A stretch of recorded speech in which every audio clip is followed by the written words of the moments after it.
Train नहीं किया ना? यानी बचपन में जो जो आपने ट्रेन किया अपने लेफ्ट ब्रेन को, एनालिटिकल थिंकिंग में आपने जितने भी मैथमेटिक्स पढ़ा वो आपका कौन सा ब्रेन ट्रेन हुआ?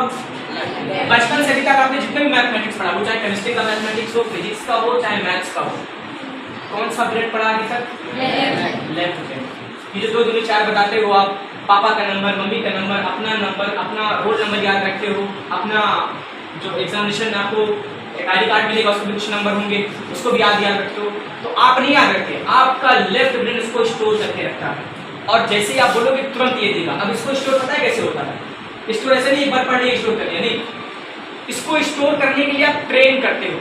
क्या करते हो? ट्रेन करते हो। कैसे ट्रेन करते हो? एक बार भी कोई चीज आप पढ़ने से याद हो जाता है क्या? नहीं होता। उसको कम से कम 4 बार 10 बार पढ़ना पड़ता है कि नहीं? तो आप जितनी बार पढ़ते हो मतलब उतनी बार अपने लेफ्ट ब्रेन को ट्रेन कर रहे हो कि नहीं? इसीलिए छोटे बच्चे को जब उसके ब्रेन को ट्रेन किया जाता है, जिसको बोलते हैं पढ़ाई, जब उसको पढ़ाया जाता है तो एक बच्चे को यहाँ बुलाया जाता है, अब वो चिल्ला के कहेगा 1 ढाई 1 का 10 1 11। अब वो बच्चे सब उसके साथ दोहराएंगे और यही प्रोसेस महीनों तक चलता है और फिर 2 महीने 3 महीने के बाद उसी बच्चे को वो सो रहा है उसको उठाओ, बोले 1 ढाई 1 का 10 1, वो तुरंत बोलेगा कि नहीं बोलेगा? क्योंकि उसने उसके ब्रेन को बार बार ट्रेन किया गया, बार बार। अब वो जिंदगी भर नहीं बोलेगा क्योंकि उसने अपने ब्रेन को, यानी ये हम अपने ब्रेन को ट्रेन कर सकते हैं, ये पूरा पॉसिबल है। पॉसिबल है या नहीं? अभी हम अपने लेफ्ट ब्रेन को समझ रहे हैं। फिर आता है नंबर्स एंड लैंग्वेज का। नंबर्स मैंने बता ही दिया, आप मोबाइल नंबर याद रखते हैं 2 3 4 5 याद रखते हैं, ये सब याद रखता है। कौन सा ब्रेन? Left brain. अभी आपके राइट ब्रेन का कोई रोल नहीं है यहाँ पे, आपका लेफ्ट ब्रेन ही सिर्फ टोटल काम कर रहा है। फिर आगे है reasoning, logic, science and math. Reasoning आप समझते हैं क्या?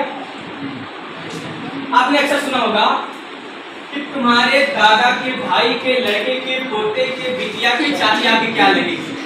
सुना कि नहीं सुना? ये है रीजनिंग का क्वेश्चन। अभी मैं क्वेश्चन आपसे करूंगा और इसका जवाब वही दे सकता है जो बहुत जीनियस होगा। आपसे बहुत टफ क्वेश्चन नहीं पूछूंगा, मैं बहुत सिंपल क्वेश्चन पूछूंगा। MIT से सिखाऊंगा मैं आपको, मल्टीपल इंटेलिजेंट टेस्ट। एक क्वेश्चन आपसे करूंगा और एक क्वेश्चन में पता चलेगा कौन सा लड़का कौन सी लड़की की तरह सोच सकता है और कितना इंटेलिजेंट। सिर्फ एक क्वेश्चन से। चलिए, अब यानी साइंस में जो आप पढ़ते हो ना, ये कौन सा ब्रेन पढ़ता है आपका? लेफ्ट ब्रेन पढ़ता है। जो साइंस आप पढ़ते हो, मैथ पढ़ते हो, पढ़ाते समय हमें लगता है ना हमारा पूरा दिमाग काम करता है ना, ऐसा हमें फील होता है, लेकिन पूरा दिमाग नहीं काम करता। जैसे टीचर सारा साइंस के बारे में आपको पढ़ा रहे हैं, मैथमेटिक्स के बारे में आपको पढ़ा रहे हैं, कोई नंबर्स पढ़ा रहे हैं, लैंग्वेज यानी भाषा पढ़ा रहे हैं, तो समझ जाओ उस वक्त आपका सिर्फ लेफ्ट ब्रेन एक्टिव है। कौन सा ब्रेन? आपका सिर्फ लेफ्ट ब्रेन एक्टिव है। अब बात करते हैं राइट ब्रेन। राइट ब्रेन को मास्टर ब्रेन कहा जाता है या स्पेशल ब्रेन कहा जाता है। क्यों कहा जाता है?